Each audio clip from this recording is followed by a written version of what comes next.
Hello, my fellow mathletes. Root Beer here with question number 22 on our 2010 Fermat paper. Now, if you haven't taken a look at it, I would encourage you to pause the video, download a copy of the contest, first link in the description, and try it out for yourself, as I would recommend with just about any question. I just try not to say it all the time because it would get kind of boring, but every now and again I sprinkle it in.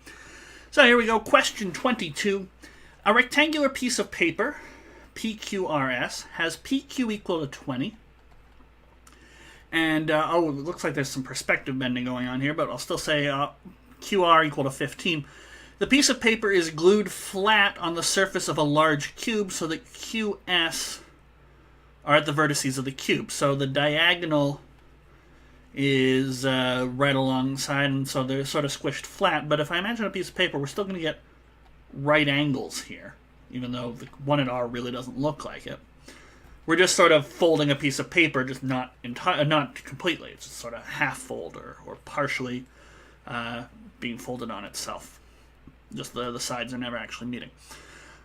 Okay, so QPS and QRS lie flat on the front and top faces, respectively. Fine. The shortest distance from P to R as measured through the cube, so in 3D space, not along the cube, which would be a different question, an interesting question, and one that I posed to you guys to try and answer in the comments. But so in terms of physical space, so actually sort of burrowing through the cube.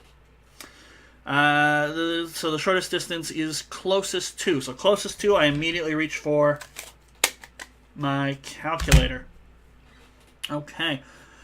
Now, distance in 3D space, so P and Q, so P is down here and then Q is somewhere back here. Distance in two-dimensional space, if I just sort of had two-dimensional space, you sort of figure out the difference in the X direction and the Y direction and use Pythagoras. Now, in 3 dimensions, it's a little harder. You have to sort of figure out how far over in, say, the X direction, how far up in the Y direction, and how far back in the Z direction they are, and then you use a couple applications of Pythagoras if you want to, but basically the formula is the distance is going to be change in X, change in Y, change in Z, each of those squared, added up, and square rooted. So I need to figure out sort of how far over to go, how far up, and how far back. I think I'm going to change my picture a little bit. In fact, why don't we just jump to the notepad and I'll draw the picture that I think I want, because it will exploit these. Let's move the cube down a little bit so I can draw the back triangle. But it will exploit these triangles as part of my piece of paper.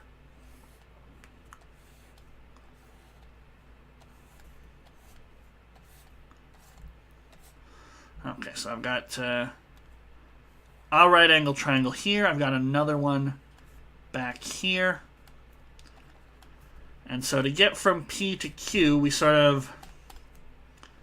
need to figure out how far up we go. And then because I want to use sort of, these are going to be altitudes of my triangle, because I'm traveling flat along the cube face directly up and directly back, and then I guess we're going to need the distance over. So how can we figure out these parts? Well, these are both going to be altitudes of my triangle, which I could probably figure out. I know some of their lengths. And then this middle part here is going to be a little interesting to figure out, but we'll cross that bridge in a moment. So let's just look at, say, SRQ.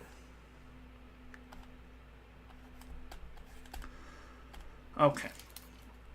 So I know that QR is 15, and because it was originally a rectangle, PQRS, knowing that PQ was 20 tells me that RS is 20.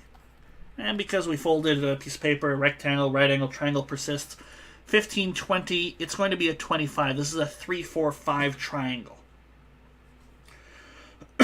Now, if we drop an altitude, I was going to just figure out the area from the 20 and the 15, and I suppose I could still technically do that, but I think we could use similar triangles as well, so I guess use whatever method you'd prefer. I'm going to stick with the original. The area of this is 1/2 20 times 15. But that's also 1/2 25 times h. The halves go away. 20 times 15 divided by 25 should be the height here, h, and that'll be 4 times 3, so 12. So 12 here is the height, and again, we use a little 3, 4, 5 triangle magic. We can actually figure out, let's say this green distance here is 9. So that'll be this green distance here is 9. Now the interesting thing here is for this other triangle down here, it's the exact same story, just sort of flipped. But P, S, and Q, same sides, so same height. PS is the 15. 20 here, 15 here. So we'll still get a height of 12.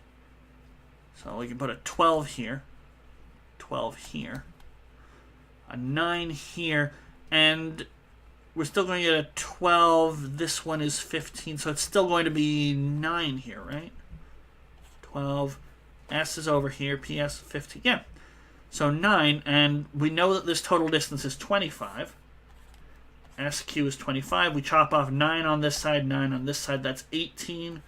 Total of 25. This middle distance is 7. So, to get from P to Q, we would move up in, let's say, the Y direction by 12, over in the X direction by 7, and back, or in the Z direction by 12, and this sort of creates a cube in space. We want to figure out the diagonal of that. That is a couple applications of the Pythagorean theorem.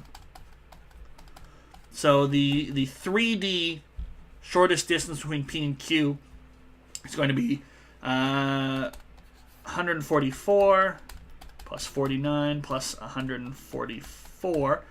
That'll be 288 plus... Well, I'm going to need to get my calculator out. I'm pretty sure this won't be a nice number, because they said closest to. So 49, that'll be square root of 337, I think. I'll check my arithmetic in a moment. But 337, 18.3575, whatever. So closest to, I guess that would round up. How many decimals did they want? 1 decimal, 18.4 is our answer. It's E. Just going to double check. Get a 7 here. 8 and 9 would end in a 7. Okay, I believe that. And E is our answer, and there isn't anything even remotely close. There was no other 18 point something. So, yeah, there we go. That's our answer. That was kind of a straightforward question. Maybe I just saw it a little quickly, but usually I find 3D questions to be a little challenging. But I didn't find that one so bad. Maybe because I knew the three-dimensional distance formula quite easily. Okay, up next will be question number 23. I will see you for that in the next video. Take care.